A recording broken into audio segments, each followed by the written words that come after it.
പ്രിയ മക്കൾക്ക് സാദര നമസ്കാരം.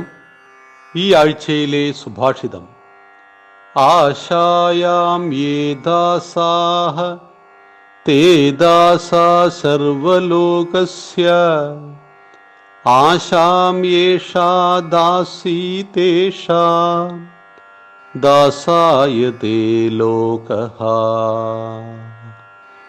ആരാണോ ആശയ്ക്ക് ദാസന്മാരായി, അതായത് ആഗ്രഹങ്ങൾക്ക് അടിമപ്പെട്ടവരായി കഴിയുന്നത്, അവർ സമസ്ത ലോകത്തിനും അടിമപ്പെട്ടവരായിരിക്കും. ആഗ്രഹപൂർത്തിക്കായി പലരുടെയും ദാസ്യവേലകളെ ചെയ്യേണ്ടി വരുമെന്നർത്ഥം. പക്ഷേ ആശ ആർക്ക് അടിമപ്പെട്ടിരിക്കുന്നുവോ ലോകം മുഴുവൻ അവൻ്റെ ദാസന്മാരായി വർത്തിക്കും.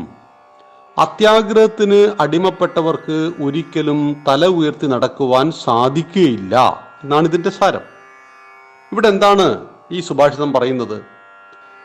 നമുക്കെല്ലാം ധാരാളം ആഗ്രഹങ്ങളുണ്ട്. ഈ ആഗ്രഹങ്ങൾക്ക് ഒരിക്കലും നമ്മൾ അടിമപ്പെടരുത്. ആഗ്രഹങ്ങൾ പാടില്ല എന്ന് പറഞ്ഞിട്ടില്ല.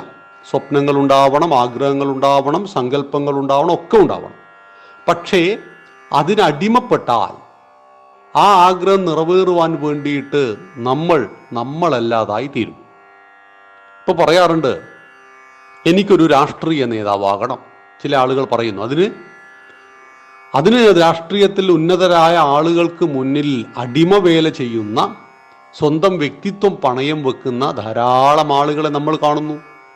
അവിടെ നേതാവ് പറയുന്ന തെറ്റും അദ്ദേഹം ചെയ്തു കൂട്ടുന്ന എല്ലാ മോശമായ പ്രവർത്തികളെയും അംഗീകരിക്കേണ്ടി വരുന്നു.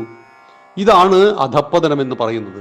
അതായത് ആഗ്രഹങ്ങൾക്ക് അടിമയായി എന്ത് വന്നാലും എൻ്റെ വ്യക്തിത്വം നശിച്ചാലും കുഴപ്പമില്ല, എനിക്ക് ഇന്ന ആഗ്രഹം നേടണം.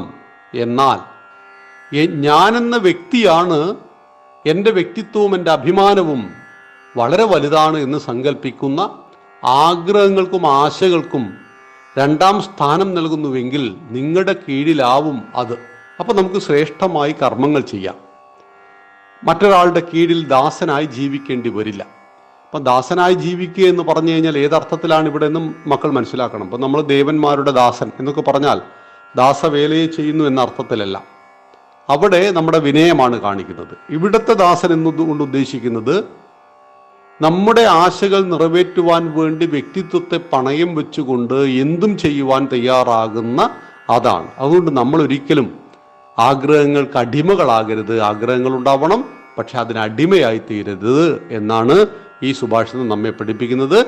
നന്ദി, നമസ്കാരം. വന്ദേ മാതരം.